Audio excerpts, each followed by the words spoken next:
مرحبا بكم في قناة صفوان الشهيوات. ديال اليوم كواريت الحوت على الطريقة المغربية اللي تيجي زوين وغزال، غادي يبغيو الكبار والصغار. بالنسبة للمقادير نحتاجو كيلو ونص ديال الحوت، قزبر والفلفلة، ثومة، 2 معالق كبار ديال الرز اللي كنا مرقدينهم، قزبر يابس ضروري، قزبر يابس كاين السم، بهارات ديال الكفتة ديال اللحم، شوية ديال الزيت،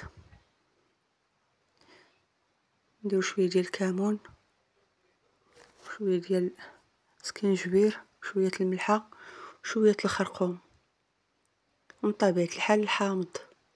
انا ما عنديش حامض مرقد، درتيه حامض هكاك عصرته،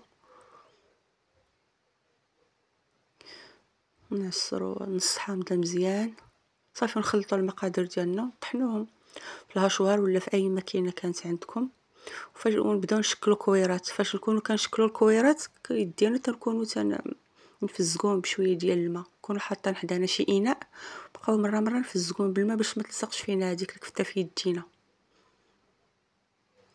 السر ديال الطاجين الكفته ديال الحوت ولا ديال السردين هي هذيك البهارات ديال كفته اللحم وديك القزبر اليابس.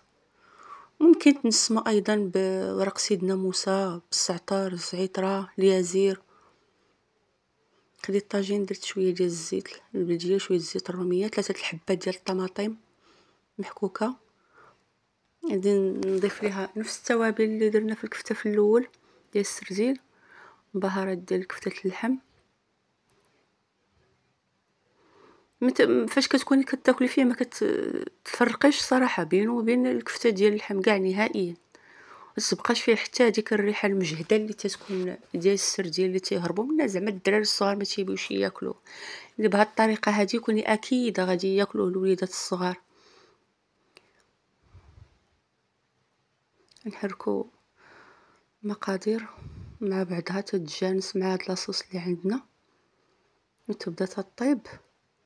غادي نضيفو لها مطيشه ديال الحك ولا الطماطم مركزه كما كتشوفوا صافي، ونخلطوها ونخليوها تطيب حتى هي شويه، ونبداو نضيفو الكواري ديال الحوت ديال السرديله حتى نكملوهم كاملين في الطاجين. والاساس انه البوطه ما تكونش مجهده، تكون ناقصه. بالنسبه للماء ما غاديش نحتاجو اننا نزيدو ليه الماء. شوفوا غادي نسموه بشويه ديال القزبر ونخليوه يطيب على راحته.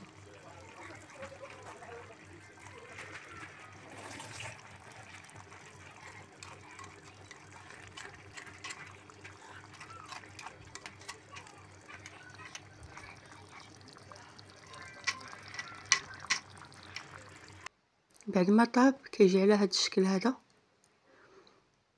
وبصحه والراحه.